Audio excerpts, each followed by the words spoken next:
C-Topher Central, it's the place to be. Enjoy yourself, why don't you? Greetings and salutations, people. And guess what? Today is the day that I finally, drum roll please, I still can't afford one. That was terrible. But today's the day that I finally talk about sports.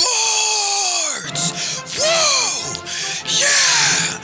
Sports! Yeah! Good old sports. The foundation of America. Or something like that. Now I know what you're thinking. Christopher, what about sports am I talking about? Well, I'm glad you asked. I want to go on record and just clarify ahead of time that I myself am not the sportiest of guys. I'm in sports. I've done sports. I'm not a couch potato who doesn't do anything physical. I'm not saying that. But I'm not the most devoted to sports in general. So I just want to preface with that. But other than that, I'm going to be talking about a bajillion sports today. And by a bajillion, I mean roughly, I'm just going to say 6. I didn't count. Probably should have, but yes, that's what I'm doing. So, yeah. And furthermore, I'm standing. What does this matter to you? Absolutely nothing. But I'm standing today. And I figured, well, I think better when I'm standing, and I like moving around. And, we're talking about sports! And I have to scream every time I say the word because it's in the title and it's all in caps, so I just have to. But, energy. Maintaining energy, people. So, I'm standing today. That's how involved I am with today's episode. And so, we're gonna start with the best sport to start with. And that sport, of course, my friend, it's golf. The best thing ever. Okay. All right. Fine. It's not the best thing ever, but listen, it has a lot of interesting facets to it, okay? Just hear me out. I'm gonna warm you up with some fun facts about golf. How about that, right? Yeah, let's get our toes in the water here. Number 1, it was invented in Scotland. Now, I don't know about you, but to me, that just kind of makes sense, doesn't it? It just kind of feels like something that the Scottish would invent. It just kind of feels that way. But, yeah. And funnily enough, from the years 1457 to 1744, it was actually banned in Scotland because they believed that it interfered with military training. So, yeah, that's pretty interesting. Aren't you interested? The second thing, the average golfer, I won't say you, because you may be the best golfer in existence, and this may not apply to you, but the average golfer has a 12,500 to 1 chance at getting a hole-in-one. There are a lot of pros out there who can go their whole career without ever getting a hole-in-one. Isn't that interesting? And crazy? Tiger Woods, he got his first hole-in-one when he was 8 years old. So, what are you doing with your life? I'm just kidding. But, yeah, golf. I'm going to share some of my personal experiences with golf. Now, I don't have a lot. I have never played, anything more than putt-putt. And I've been to Top Golf, but that's not, the true, authentic golf experience. But regardless, I'm going to go ahead and do that. So, yeah, let's see. The first thing I can think back to when it comes to me and golf and I go way back. Ever since I was, let's throw a number out there. How old was I? I'm feeling 7, yeah. I think I was 7, and I played golf with me, my mother, and my father, and some other relatives, whom of which I don't remember. It's okay. It's probably my cousins, but yeah. We were playing golf. Now, keep in mind that I was 7, right? We're just going to say I was 7. I was in that area. And I didn't know the rules of golf. All I knew about golf was that you had the club, and that you hit the ball into the hole, and there's a little obstacle course, and it's all fun and stuff. And that's it. That's all I knew. I didn't know how the point system worked. I didn't know if it was a time limit thing. I just knew you just hit the ball into the hole with the stick. That's all I knew, and that's all I did. I can actually remember the day. That's kind of silly now that I'm talking about it, but to my recollection, I was doing pretty decent for a 7-year-old. I was doing pretty decent. I was focused. I was coordinated. I didn't, smash it to Mars or anything. I was focused. I was doing a great job, or so I thought, at least. So I thought. I decided, because I didn't know that, you weren't supposed to get the smallest number of hits, and that's how it worked. I didn't know that. So I was like, what if I hit it very gently sometimes, and, it'll just kind of like get it real close and be all accurate. Nobody wanted to say, Chris, that's not the best idea, but whatever. So, I'm just, playing very inefficiently. Yeah. And after like a few holes or so, it wasn't the end, but it was a few holes, and we were all like looking at our points. And it was like, Chris, you have like 12. And I was like, yeah, 12 points.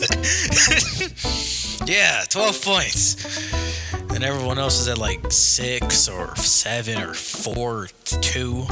And I was like, yeah, y'all suck. I don't know how I got all these points, but freaking losers. With your small single-digit numbers. I have 12 points. I was so cocky. I was so confident. I thought I was winning. So we get to like the last few holes. And, I think I ended with 24. I think I ended with 24 points. It's crazy. Everyone else had, what you would expect. We were playing putt, by the way, and my dad won. He had 3 points because of like bogeys and eagles and stuff. I remember that very clearly. I remember that he had 3 points, and I remember my response because, again, I didn't know how the rules worked, and nobody decided to inform me while we were playing. So with my 24-point self, I was like, yes, I win. You all suck. I'm the best at golf. No one can beat me. I have 24 points. You all suck.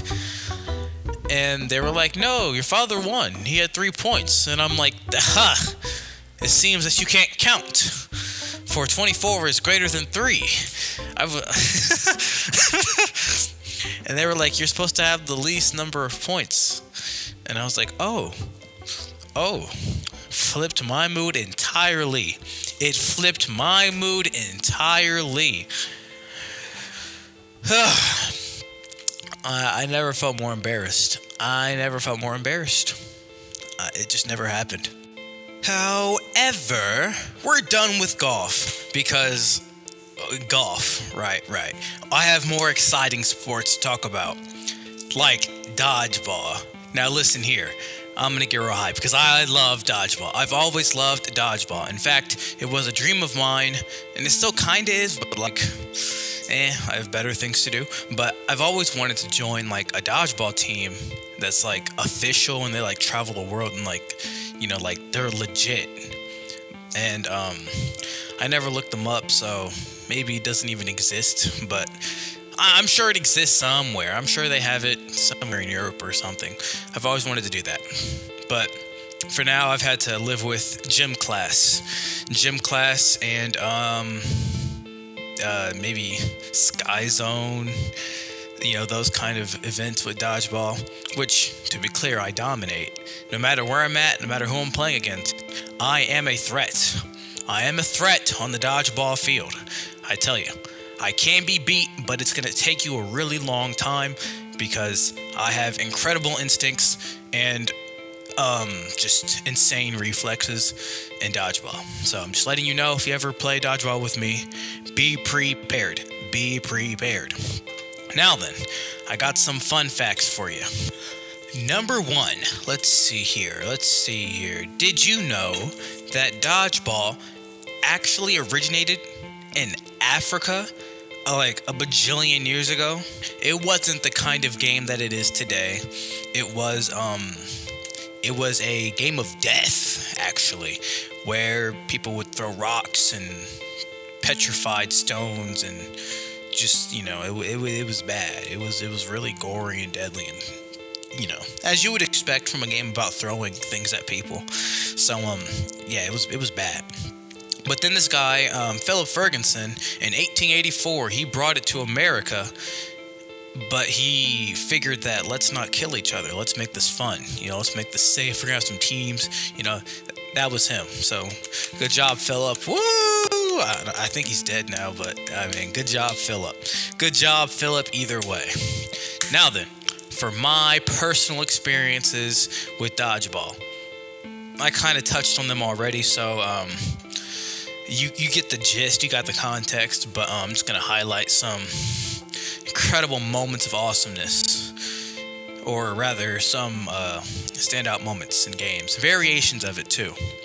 I remember back in middle school, was it middle school? It was in that time period.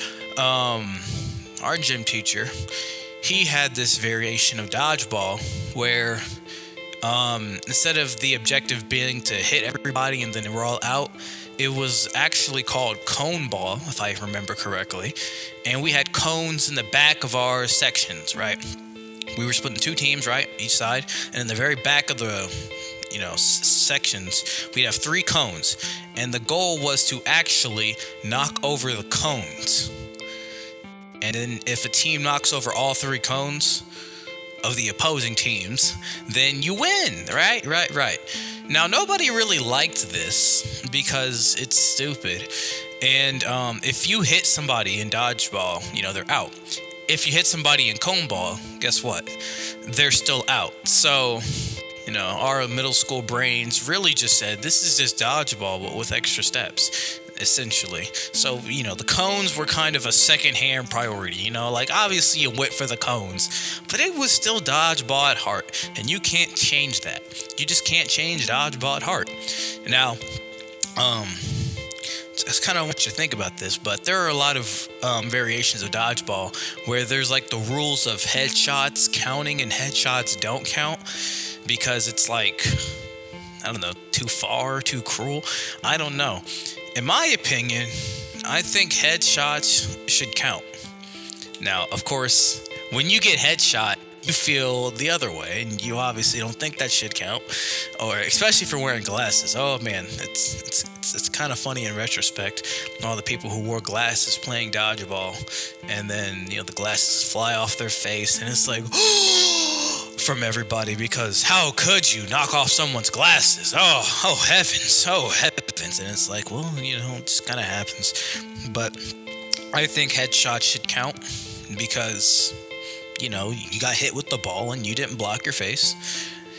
And yeah. And now you see, there was, I think it was one game where we kind of like addressed this issue, and we specified that accidental headshots don't count. And if you go for the head, or it was like a very obvious, like, oh my gosh, that was such a headshot, that kind of thing, then you're out. And that made me mad, because who are you to say that it was an accident? I could have been aiming for your shoulder, but then you moved your head, and now your head was in the way of my perfectly aimed shoulder, which, let's be real, it wasn't perfectly aimed, but still, you know what I'm saying? And so that was upsetting. And I prefer it be headshots, you're out, period.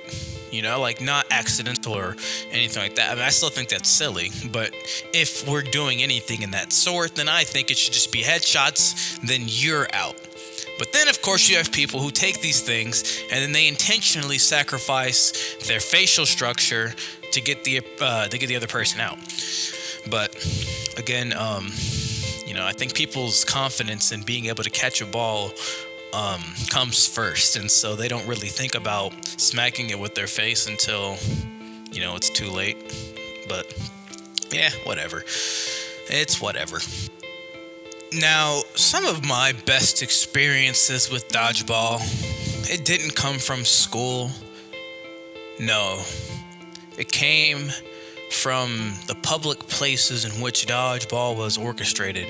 And, you meet all these strangers who are bigger than you, who can throw harder than you. And on the opposite end of the spectrum, you have all these little kids who think that they're bigger than you for some reason, who think that they can throw harder than you. And so it's just, it's a good place for chaos. Because then you have people sniping little kids right in the face with a freaking just a you throw it so hard you can see the fire comes off the ball, and it pow blows up the kid's face, and then they're crying, and now it's awkward because you just random kids crying, and it shuts down the whole entire atmosphere. But I wasn't one of those kids. I was in the middle. I was formidable. I mean, there were obviously people who were bigger than me. A lot of teenagers who, played football or had to. I don't know. But, I've been nailed in the face pretty hard before. And I knew that I was not going to be one of those kids who just ruined for everybody and cry. And, that's embarrassing. That's embarrassing. There's nothing more embarrassing than crying in dodgeball. So I got up with a smile on my face. It was a big old red spot. It was okay. It went away. But it was just like, woo, that was exhilarating. And then I just kind of sat in the back because I realized that these people, they had me beat. They had me beat. But in years to come afterwards, I got better. My hand-eye coordination improved. I realized that I should not hog all the balls. Carrying 3 balls is actually limiting. In fact, carrying more than 1 ball is unnecessary. Because if you have 2 balls in your hand, sure, you could block with both hands and you could smack anything that comes your way. But you're going to be more psychologically prone to do that. You're going to go for balls. You're going to try and smack them out of the air because you can. And so that feeling of empowerment is going to lead you to make a mistake, and then you get your arm hit or something stupid happens. And that wouldn't have happened if you just had 1 ball and you understood that you have 1 ball to throw and you have a free hand to catch. So pro tip to anybody who's listening and plays dodgeball with interest, don't carry 2. If you have 2, give it to somebody else who needs 1. Because all you need is 1. It's like a sword and shield kind of thing. You don't need 2 shields. You're doing the most. And then you throw it's just you doing the most. Or if you're picking up 2 just to throw them real quick, okay. But you don't need to hog 2. And then if you're holding 3, you're just doing the most. You got to stay in the back. You're the producer. Because what are you doing with 3 balls? Because someone throws one at you, you can't even catch it. And you can't throw 3 because it's a weird thing to have. You just can't, unless you have big hands, you can carry 2 in one hand. And it's just no. So all you need is 1. And then, because then if you have 3, and now there's people on your team who don't have a ball possibly, and now it's just a problem, and it's just not fun. So, make sure you only have 1 ball in hand at a time. But I've sadly exhausted dodgeball for what it is. It's time to move on to something different. I know, it's so sad. The next sport that I think I should talk about is actually, I'm actually going to combine these 2, because I know they're different sports, but, I mean, they kind of go in the same category of activity, and when you think of one, you tend to think of the other, so I'm combining tennis and ping pong into kind of one thing. I'm going to talk about them differently, but and so with that being said, I have fun facts for each though. As for tennis, it actually originated in France, and it was an indoor game, and instead of rackets, they used your hands. And I would tell you what it was originally called, because it's a French word, but I'm gonna butcher it. I've tried to pronounce it. I really didn't. I just couldn't get it, so I'm sorry. Maybe one day. Second thing, the longest tennis match ever recorded was, get this, 11 hours and 5 minutes. That's remarkable, and yet nothing compared to what's coming up later. Ooh-hoo-hoo. Anyway, Ping pong. So for some ping pong facts, it originated in England around the 1800s. These English dudes, it was like raining and stuff. So, because I think they were playing tennis and it was raining, so they couldn't play. So they went inside and they took some books and some cigarette boxes and just kind of made their own version of ping pong. And they were like, yo, let's make this a game. And I said, yeah. And so it was originally called Gossamer, but they had to switch the name to ping pong because there were other games coming out similar to it, and they had like branding names issues. So like some other games were called like Whiff Waff or I don't know, Bing Bong, not Bing Bong, something like that. Stuff like that. So they changed it to ping pong to stay relevant with the competitors and stuff. I think that's pretty cool. That's pretty interesting. So, my experiences with these sports, well, I'm going to tell you this. Ping pong, out of everything that I have mentioned so far, I actually have the most love for it. I love dodgeball. I love how physical it is, and it's fully engaging. You got to think, got to be coordinated, you got to be fast, teamwork. That's all awesome, right? But nothing beats a solo game, right? And I'm not talking about golf. I'm talking about one-on-one, you versus your opponent, close quarters, behind the table, back and forth, ping pong, woohoo. Now, listen, if you play against me in ping pong, it is not the same story as dodgeball. If you know how to play ping pong, you're probably going to beat me.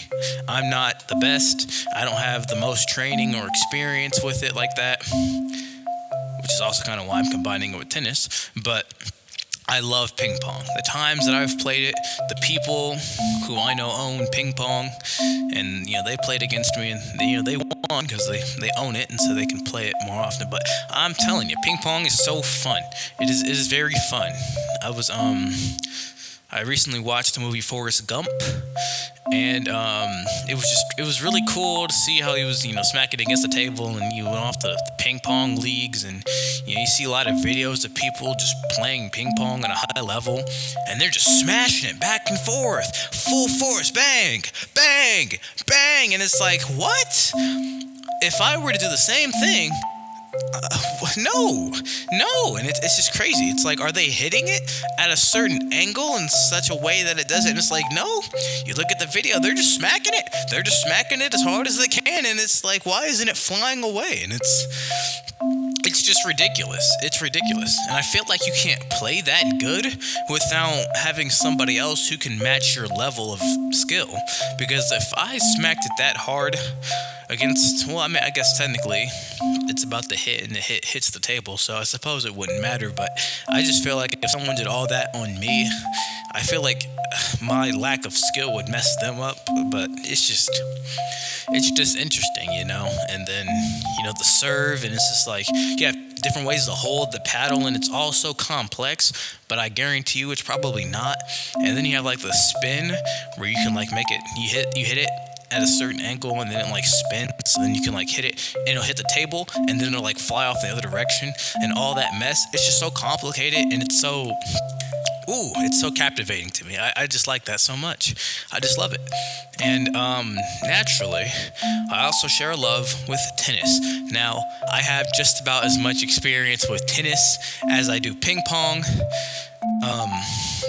Not because I just, it's just because I just don't have access to tennis like that. If I had to say which I'd be better at, I'm better at ping pong than tennis. However, I will say this. I would want to play tennis more because, number one, unrelated but not really, white is my favorite color, and tennis players wear a lot of white, so that's cool. Number two, it's just more physical of a sport. You're actually like running on a court, not just kind of sidestepping a bunch. And it's not as fast-paced. I'm sure it could be. It's not as fast-paced as ping pong, where it's like, you gotta like bow, bow, bow, bow. It's more like smack, and then I have time to reposition, maybe take a breath, and then, hurry off to my next spot. And you got more, it's more of a team sport in that sense. It can be. You could have 4 people, you can play doubles, and you just have a lot more options with tennis. So I think that's really cool. I like that a lot. And I did kind of play tennis. I've played it before, but I had a little bit of it wasn't training. It was more or less guidance. Yeah, I had some guidance. With the sport. It was very fun. You know, you can't just stand in the middle and smack it back and forth because it's not going to go anywhere. It's It's similar to baseball, which it's not on the list because I have little to zero experience with baseball, and I just can't do the sport justice. But what I do know from baseball is that you can't just kind of swing willy-nilly. You got to swing at the right time, and depending upon the timing changes the angle of which the ball goes. And so you have to, like, before you swing, you kind of step to the side and you position your body like your profile sideways with the ball, so then you can like smack it fully sideways, something like that. Yeah, I'm not a tennis coach. I'm not a tennis master. Excuse me. And yeah. Now, I was thinking about this. I didn't talk about it because I haven't played it before, so I don't think it'd be fair either. But pickleball. Pickleball is on the rise. It's on the rise. It's not even in my notes, but I just know about it. Everybody seems to be playing pickleball these days. I remember first hearing about it in 7th grade. And I remember laughing my butt off when someone mentioned the name pickleball because I thought it was a joke. What kind of game is named pickleball? What? I had a good laugh. Like, okay, a pickle. And they were like, yeah, a pickle. I don't think they understood my question, but yeah, pickleball. It's actually really simple. I've seen like a video of it. It's just like tennis, but with a different setup. I don't know. Anyway, yeah, pickleball. It's one of the fastest growing sports currently in America, according to somebody. I guarantee if you look it up, it's probably true, but I don't know. It's growing pretty fast, so. Yippee pickleball. I also hear that it's like easier than tennis, and I also know that a lot of tennis players maybe not a lot, nor do I know. Again, I've never played, I'm just a guy talking, but I get the feeling that a lot of tennis players don't like it because perhaps they feel like it's like, please, pickleball, just kind of that easier version of my sport, to which I bring up badminton. Yup, also not in my notes, but badminton. I have played badminton, and compared to tennis, it is a lot harder because it's not a ball, it's a birdie. So, like, what in the world? You gotta hit it right, and it makes a weird sound. The racket's like really small, and it's like far away from your body, so you have to be more spatially aware. It's just I like badminton. It is just tennis but harder, for all the good reasons of just being harder. But yeah, so that's cool. We got a lot of racket sports with a paddle, a racket, whatever you want to call it. Let's say a handheld device of sorts, not a phone. But yeah. So that's all I had to say about those sports. I didn't plan on including pickleball or badminton, but it just kind of popped into the brain. Yeah, we're flowing today. It's because I'm standing, guys. It's because I'm standing, people. It's time for the next sport. The next sport being something that I have okay, maybe not far, but more experience with than the prior. Well, I mean, it's about on the same level of experience as dodgeball. I've played it for about the same amount of time. However, that's all I'll say. It's about the same as dodgeball in terms of experience. So I know what I'm talking about. And I have some, as the kids might say, some fire memories when it comes to volleyball. Now, as I'm, looking at the time here and I'm thinking about what I want to say going forward, I'm realizing this episode just might be an hour. Woohoo!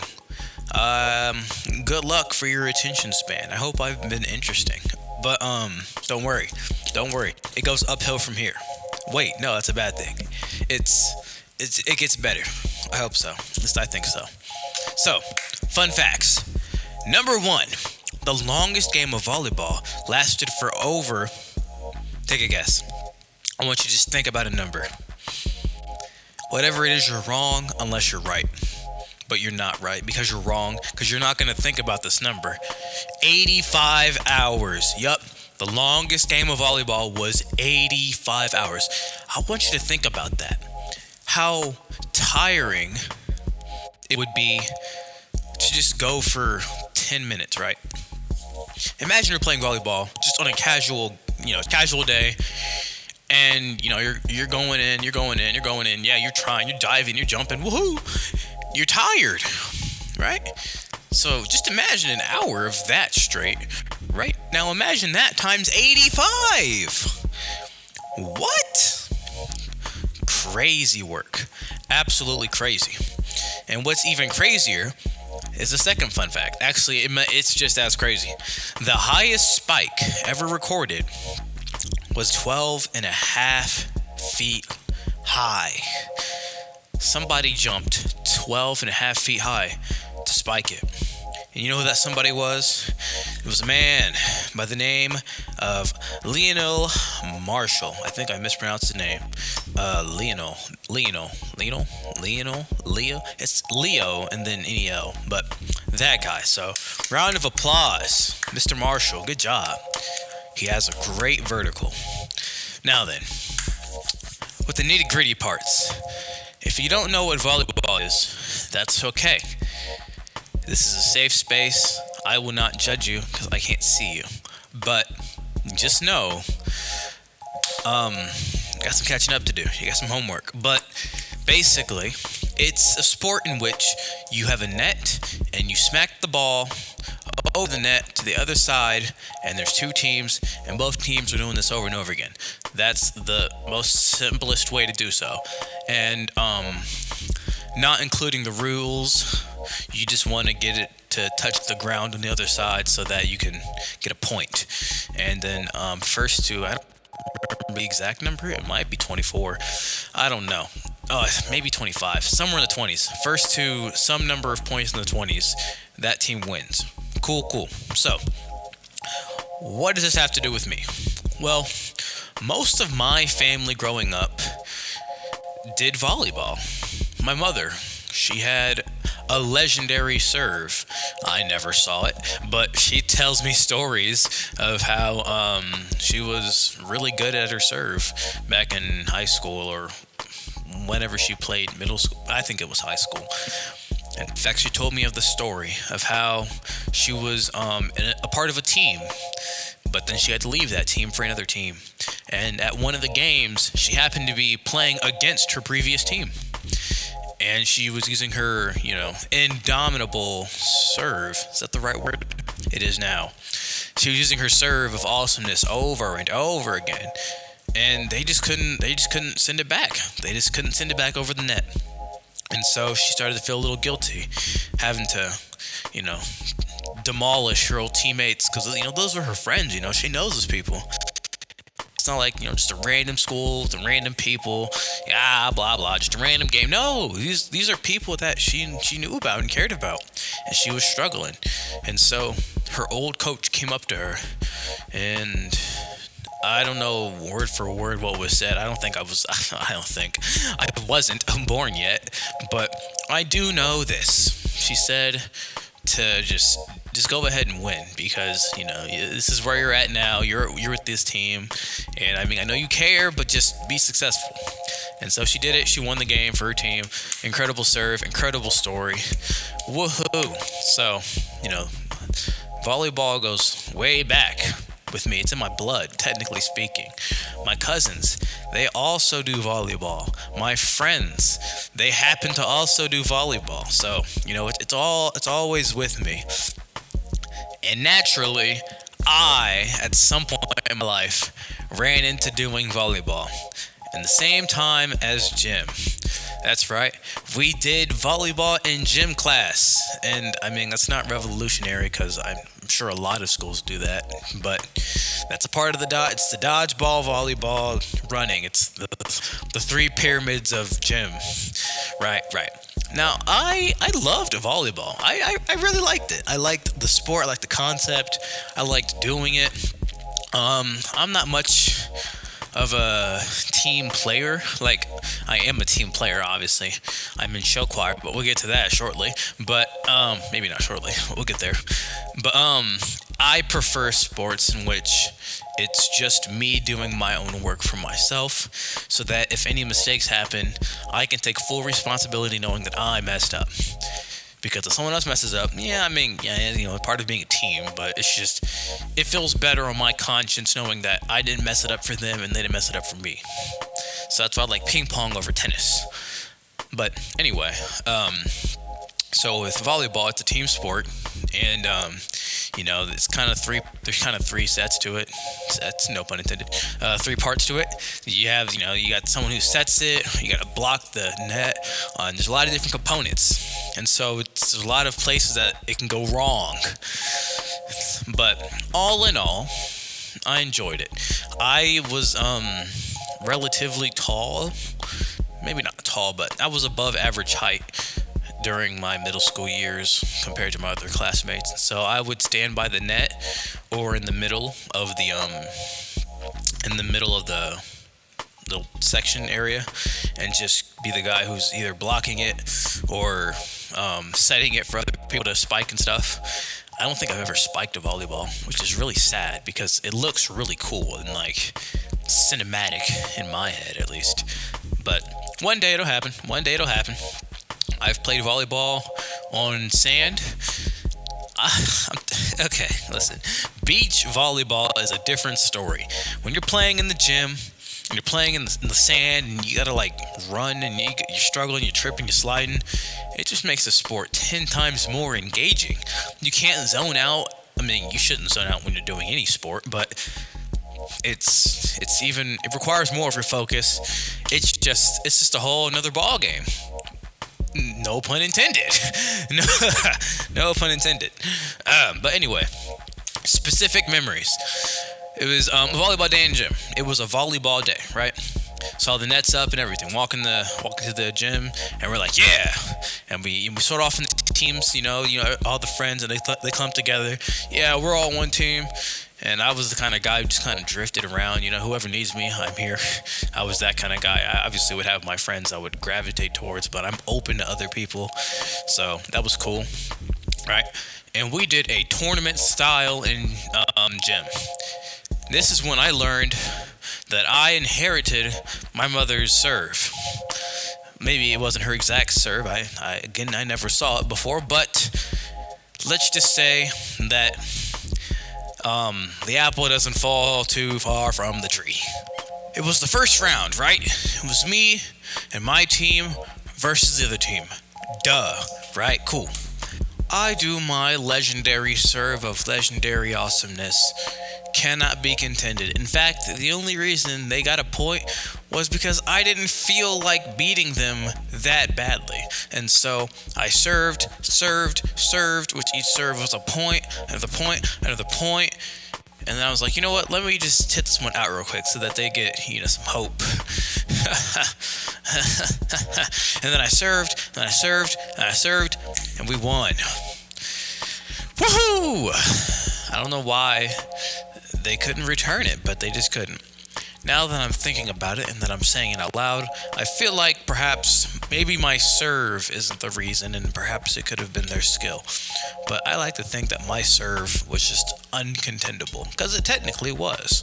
So anyway, moving on to the next team, right? It was our team because we got to advance because we demolished, and by we I mean we, because there is no I in team or me either. Well, there is if you rearrange the letters. But moving on, next team, right? It was me against the other team who won their set. So it was serious business at this point, absolute serious business. I sadly did not start with the ball. This was a controversial opinion on my team because they thought that we should have just done the same thing we did again. But regardless, I didn't start with the serve. So someone else served. They weren't bad. They served. They got it over the net. But the other team returned it, and so we had to lock in as a team. Lock in, as the kids say. And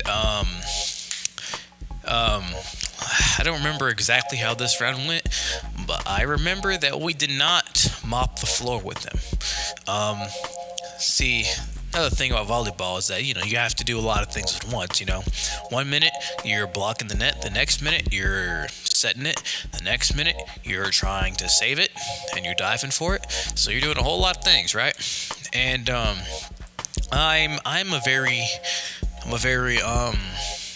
down to business kind of guy when it comes to athleticism and activities that require you to be all over the place. Because I understand that it's just a game. It's not that deep. It is. It is that deep to me.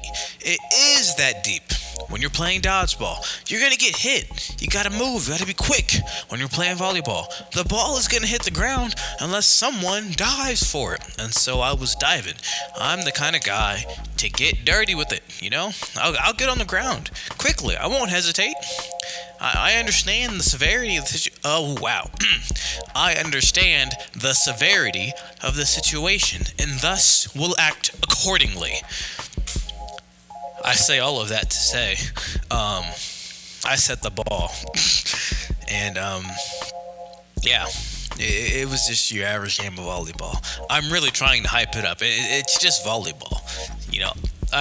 All of this can be summarized to say that I know how to play volleyball, and that if I'm on your team, I will contribute. That is the takeaway statement here of volleyball. That is a takeaway statement. And in case you're wondering, we did not finish that tournament because gym ended, so we had to go back to our classroom, and it was undetermined who won. But odds are it would have been us. But we'll never know. We'll never know. However, moving on from that, because picking up the pace a bit for the sake of your poor attention span, and because I have another sport after this, we're moving on to the next one. And the next sport is show choir. Now hang on a minute. Now listen. Show choir is a sport. I just want to start off with that. Show choir is a sport. There's a big controversy in the world that certain extracurricular activities, including but not limited to show choir, marching band,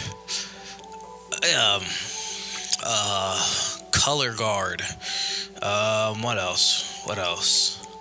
Stuff of the sort, right? Those performing art kind of things, people say that those aren't sports. Why? Well, probably because there's not a clear objective compared to other sports. Like, you have soccer, which is like you get the ball in the net on the other side, or basketball, you get the ball in the net or on the other side, or that's kind of funny, it's the same thing. Or in golf, you get the ball in the hole across the acreage of land, which, okay, hang on. If you're not going to consider show choir and marching band a sport, but you're going to consider golf a sport, I'm appalled. I feel like golf is less of a sport, less in quotations, less of a sport than either of those other sports, simply because there's a lot less going on, but that's not the conversation I want to have right now. Anyway, they are sports. They are competitive, right? You're competing against other people for a prize, usually being respect, a trophy, all that kind of thing. So there is a competition involved with it. You have to practice. There's rehearsals or just practices, meets. What else? A lot of physical activity, and I mean a whole lot of physical activity. So you're getting your workout. I'll tell you that much. And I haven't done marching band, but I've had family a part of it, and from what she's told me, it's I'll just say that I can't do it. I can do show choir. I don't think I can do marching band. I just couldn't. I just can't. So respect to everybody who does marching band. But yeah, so I just wanted to preface with that. Show choir is a sport, or if you want, you can call it a spart, which is a combination of sport and performing art. It's a sport. The sport is in there. Moving on. We got some fun facts for you, all right? So, show choir. It dates back to the 18th century in London. And it actually kind of goes back even further to like Will Shakespeare's times and like Greek theater and all that stuff. So it's like, it's really singing and dancing. So that's just someone had the idea of putting them together, and I'm sure you can see how it went from there. And here's a second fun fact, which I did this on purpose. Show choir is not like Glee. Okay, so that's another common misconception out there. It is not like Glee. Now, this is gonna sound crazy for someone who just said what I just said, but I have not really seen Glee. Gasp. Oh my gosh. What? How do you know, Chris? How do you know it's not like Glee? Because I've seen enough of Glee to know that it's not like Glee. I know the premise, and that's not accurate. It's kind of like High School Musical. High School Musical is not accurate to what high school is really like. People do not get up and start dancing at lunch because of the results from the school auditions for the play. Yeah, it's not that deep. So, just think of it like that. Do not think of, I'm sure you can think of it. You go ahead. But I'm saying, when you think of Glee and you think of show choir, don't think that's the real truth. I know that show choir is not the most popular thing in the world. I bet there's people listening who are like, what the heck is a show choir? Which, interesting. But I understand. So, I'm just here to clarify. It's not like Glee. It's actually a sport, and it's a real deal. It just happens to not be everywhere.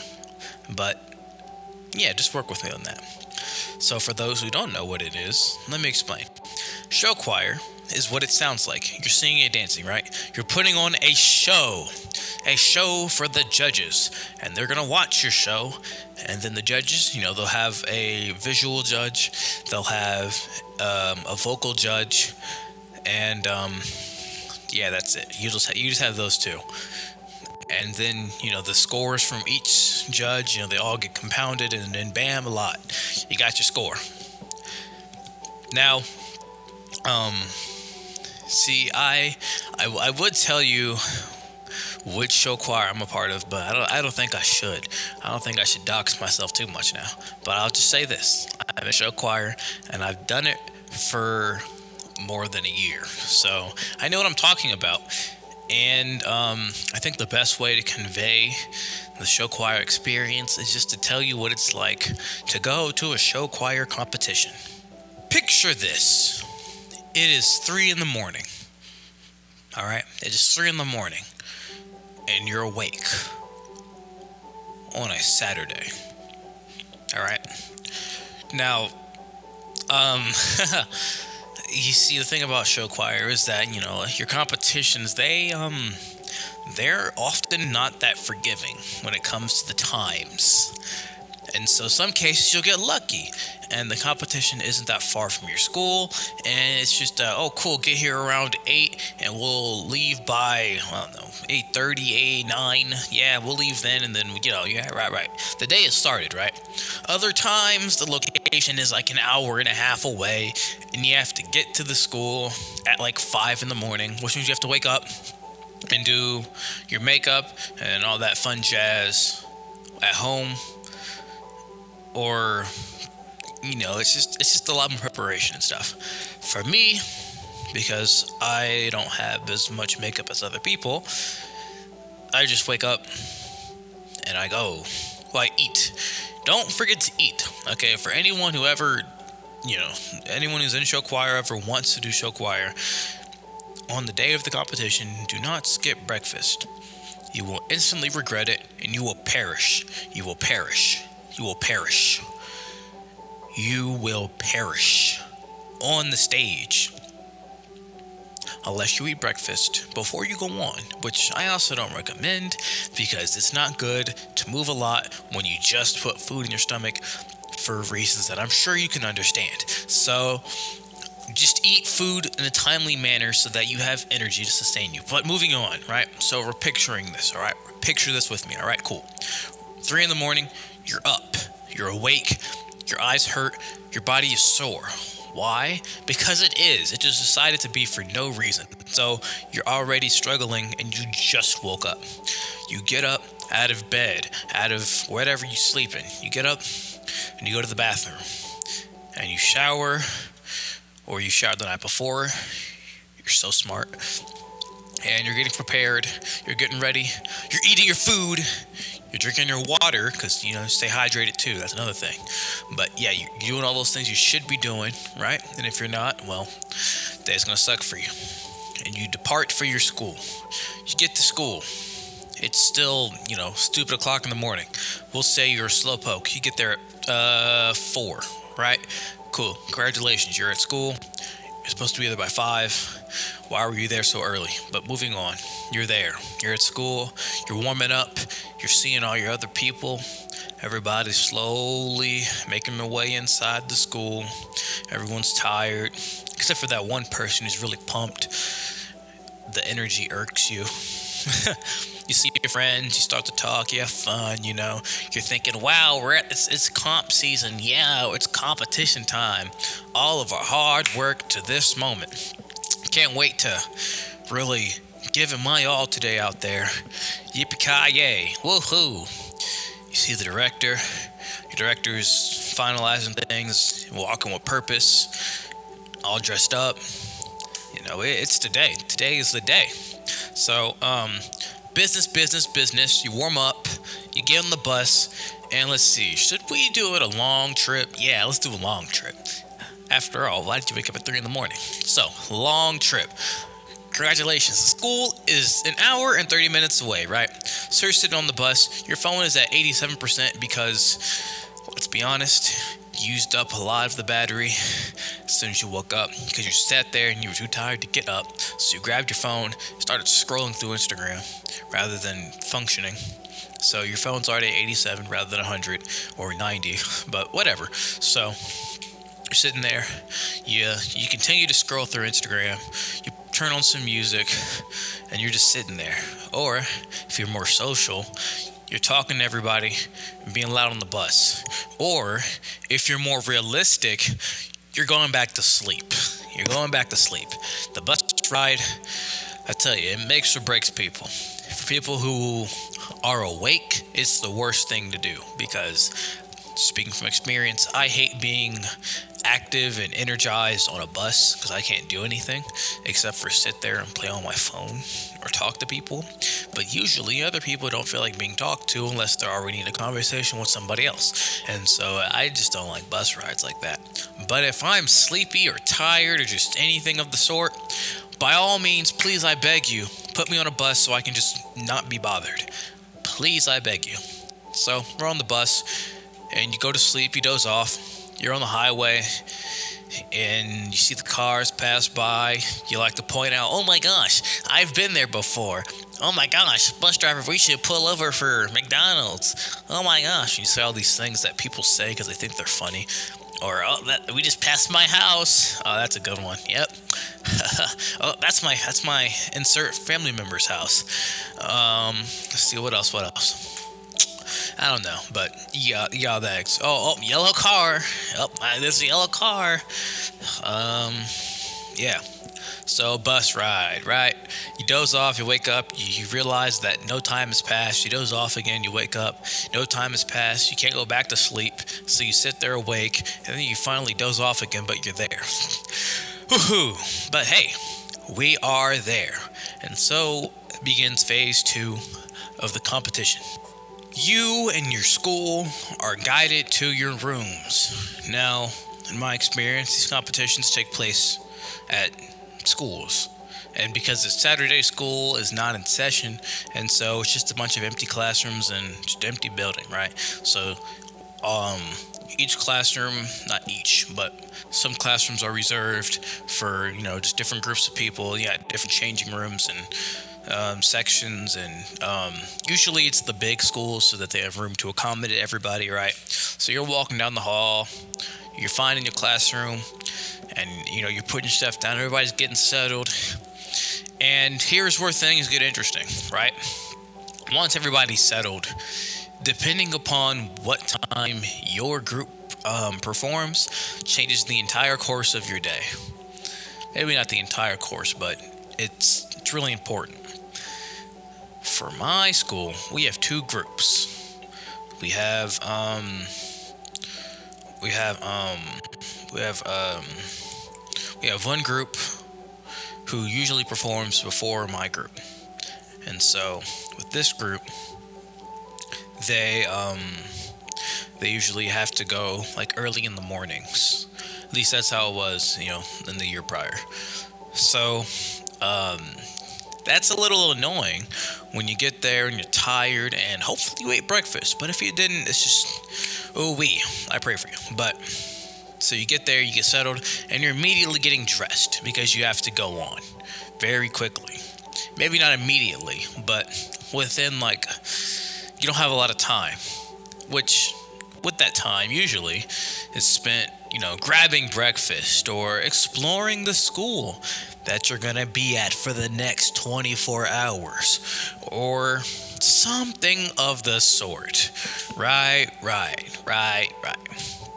So, you're just immediately getting ready and changed, you're touching up your makeup, making sure everything looks good, you're getting ready, you're taking deep breaths, you're doing whatever you do before you go on, right? You have a group meeting, you, the directors, and your whole group, and a little pep talk of sorts. Team on 7. 1, 2, 3, 4, 5, 6, 7. Team. And then you go out. Woohoo! And you have to walk to the performing area.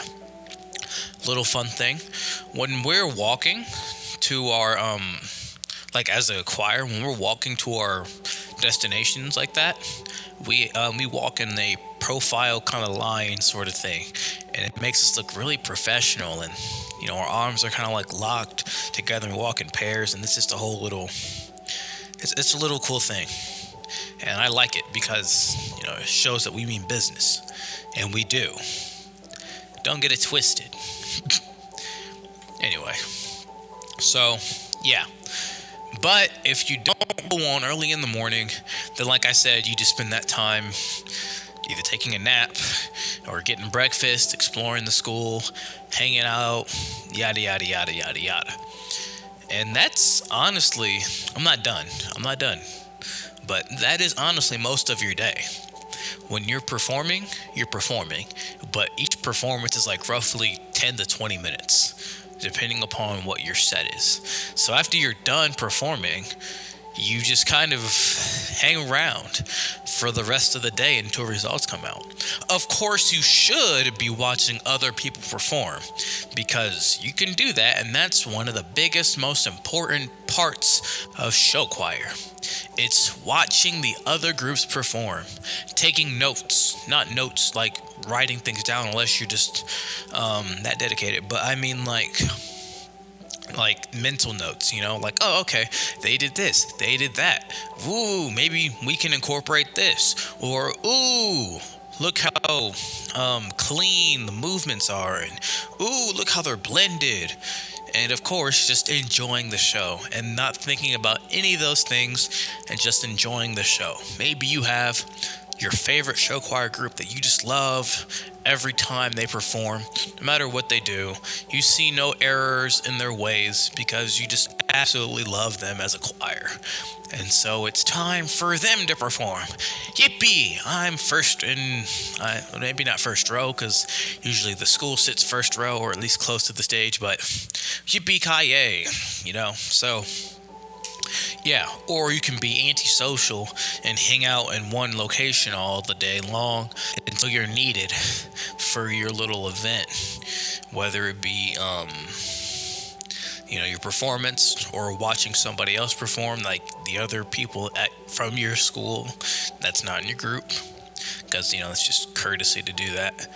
So, yeah, it's very important to really show support for your school and other schools as well, because we spent years some people, like seniors, because also high school is the only place that you're going to find show choir be a big deal. So it's like freshman to senior year. After that, it's over. So people spend years from freshman year dedicated to the craft of show choir so that they can present it to us, the people. And it may be their last time. And I just think it's best we give them that respect and show them that we care about their efforts. But that's just me. That's just me. Sometimes we're having bad days. Sometimes we're just tired, which is another thing I like about show choir competitions. After you do your thing and you're done, then you're done. Maybe not done, but we'll get there. But like you have a lot of time to kill. You can do some homework, which is what I plan to do when comp season comes around. You can just hang out with friends, maybe it's somebody you don't really see outside of show choir, build some connections. Or maybe, this might seem crazy, you can make friends from other schools. It happened to me. True story. Little old me. I was sitting in the lunchroom. Was I by myself? I think I was. By myself. And this group of people came up. And they just introduced themselves to me. And we just, instant acquaintances. I was just chilling and it happened. So people are friendly like that. People like that exist. And maybe you're not looking for friends. But just don't sit alone and look like a main character, because if you do, then people are going to see that and they're going to come up to you. I guess I'm approachable. It could have been the top hat. I wear a top hat. I mentioned that before in one of these episodes. It was probably the first. But regardless, so a lot of things can happen at a show choir competition, right? And I won't get into the nitty-gritty about what I did for my performances, but I will explain a little bit of how the judging works, because I'm sure you've already been thinking about it. Well, Chris, if all you do is sing and dance, and we're getting judged based off of how you sing and how you dance, doesn't that seem subjective? Well, I have some answers for that. You see, it's 60% vocals and 40% visuals. That is how it's graded. So you could get 100% in your visual category, and you could do about 60% vocally. If you do that compared to somebody else who does 100% vocally, which is bonkers, and 60% visually, then they're gonna win. They're gonna beat you. That's just how it is, because vocals are more important and a tad more challenging than visuals.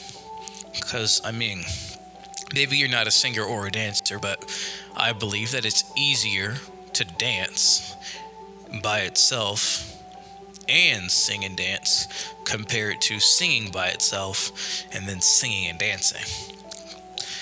That's just my opinion. Obviously, people have different, bodies and lives and experiences, and some people it's the reverse. Some people are natural singers and yada yada yada. But just for me, in my opinion, I think singing is more of a challenge, and it provides more nuances and complexity and entertainment. Because if you're singing by yourself, you're just singing with a group, of course. You're singing as a choir, I should say. You can have a whole story be conveyed through your words, and it be more intriguing, I should say, to the audience than if you were to just dance. And I mean just dance. Yes, you can tell a story through dance and dance alone, but it's much more captivating when you're telling a story through vocals alone. So therefore, I think that's why vocals are weighted. They're the main component that drives the story or the narrative or whatever performance set you're doing. So, yes.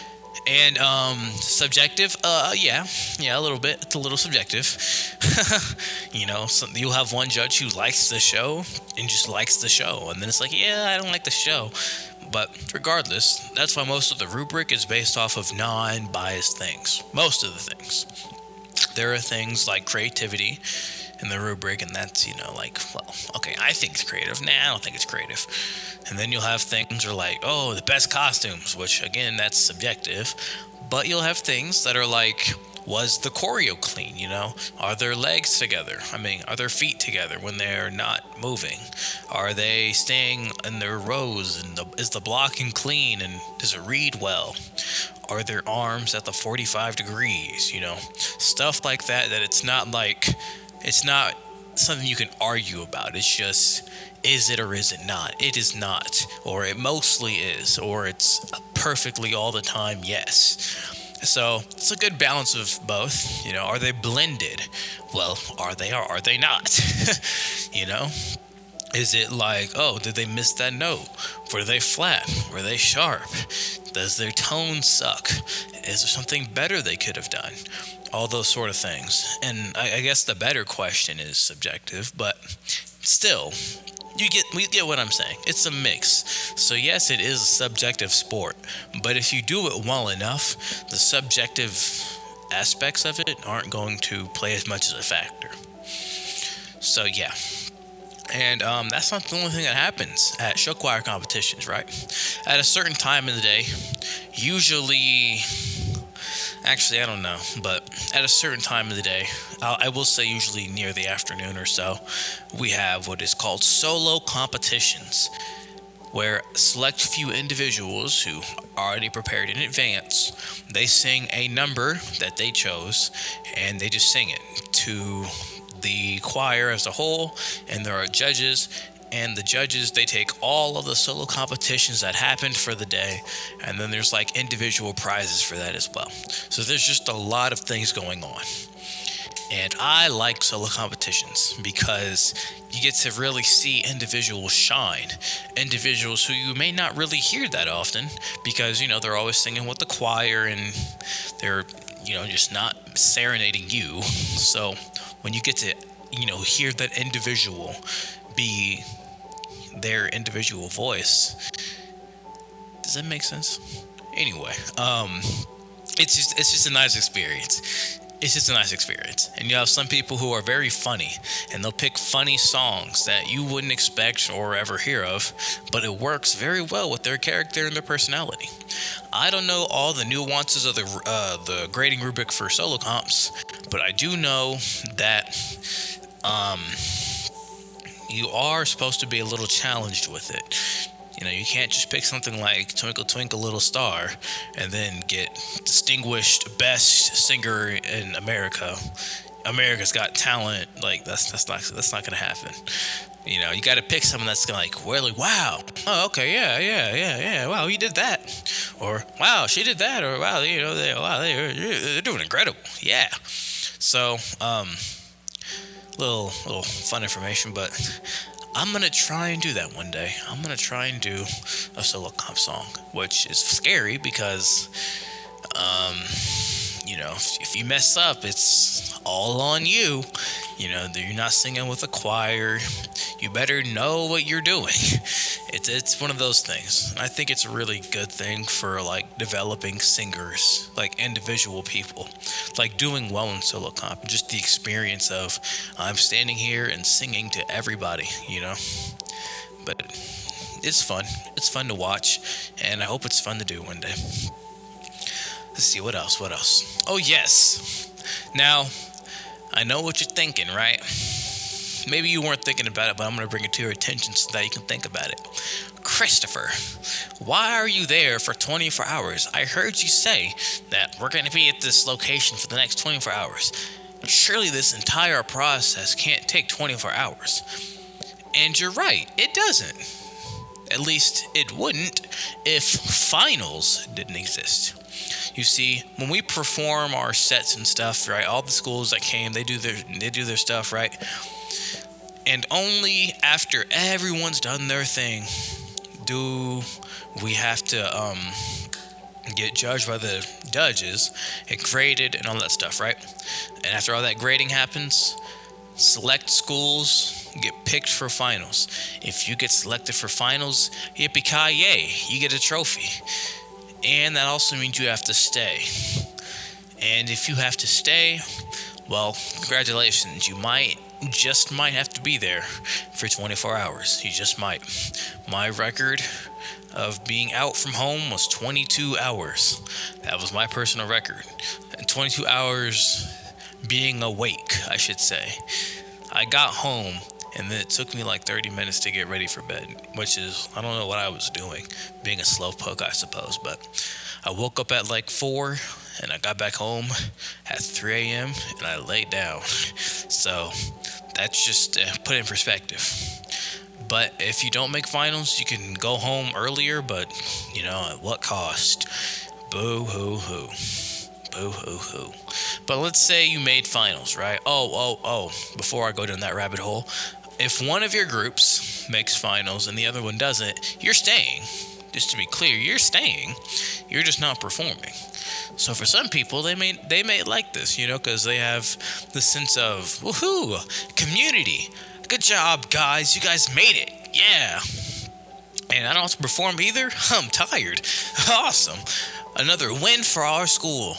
And then you have people who are like, oh, come on, why am I even here? I can't perform. Phooey. And then you have people who are in the middle where it's like, oh, okay, well, I mean, hey, at least, I think I sit with the at least because, I'm not going to act like I'm different. I want to go home sometimes, But I also understand that it is an accomplishment to make finals. And even though it may not have been my group, that's still good for our school's reputation. And so I respect and appreciate that. Plus, I may or may not have been in more than one group last year. So for whoever got finals in my school, it didn't really matter because either way, it's a victory for yours truly. But that's just something that may or may not be relevant to this conversation. But anyway, so yeah, you're sitting there. Let's go down the rabbit hole of you make finals, right? So you make finals. Yippee-ki-yay, woohoo you. You're getting back ready again. You're getting dressed up. You're getting your makeup touched up. And you're thinking back on how the first performance of the day went. You're thinking, okay, where did we go wrong? Where did we go right? What's not going to happen? What is going to happen? Yada, yada, yada. You're getting back to stretching. People are tired, so you got to wake yourself back up. You better have been drinking water throughout the day, because if you haven't, I'm going to be mad with you. I'm going to be mad. Look, I'm drinking water right now. Listen. See that horrible sound? That was my water bottle, because it's important to drink water. So anyway, water. So you're dancing, you're performing, you're singing your heart out. You don't even care what time it is because you just want to make first. So then after finals is over, you have to wait for everybody else to do it. And then it's like what? Let's say like 12 a.m. And then it's time for the award ceremony because yippee-ki-yay, we got to see how we did, right? Awards come out. I don't know. You got third place. Congratulations. That's big because you made it to finals. You got third place. You got a trophy. And you go home back on the bus ride that was almost 2 hours long. Yay! And then you get back to the school. You're tired as heck. You're so tired. You slept on the bus, but now you're just groggy. You didn't get fully into sleep. You were almost in your REM sleep, so you're just sleepy and groggy and you can't function. You got awoken at the wrong time. You're trying to breathe and you gotta get off. You have to get off the bus. Oh, heaven forbid you leave something on the bus. And then, people are, it's the after rush. Everyone's tired and upset and cranky. Somebody stole something. Somebody lost something else. Everybody's, tired and frustrated. And then there's that one guy, probably the same guy from this morning, who has all that energy. And it's like, what are you doing? Just stop. But, yeah. Yeah. That's the skeletal structure of a show choir competition. Now, as for some more nuanced details, you want to bring money to these things. You want to bring money because they're a little expensive. Not to be there, but to be there, if you get what I'm saying. The food, it might cost you because, you're staying there from breakfast to lunch to dinner. And so you're gonna have to pay for all three of those meals, plus snacks in between, and plus there's like fun knick-knack paddywhacks. There might be some ice cream vendors, which those are traps. You should not be eating cold dairy products before you perform, because it'll mess up your voice. Trust me, I should know, but I don't know, because I'm just super awesome like that, and I'm really brave, and I eat a whole scoop of ice cream. Actually, I ate 2 scoops of Oreo ice cream before performing, and I was just fine. But you know why I was just fine? Because I was drinking water, and the water negates all of that mess. So you'll be okay as long as you drink water. What did they say? They say drink twice as much water, to make up for it. So yeah, you got to do that. What else? I should mention this as well, but concert choir. It's not a part of the show choir agenda fully, like it's a thing that show choirs do, but they don't have to do it, if that makes sense. But where I go to school, we do it. And concert choir is nothing like show choir competitions, but it's just it's a lot shorter, and it's a little more boring. You're not dancing, you're just singing. And once you sing, you just kind of sit in your area, and you sit in the area. You don't really engage with everybody.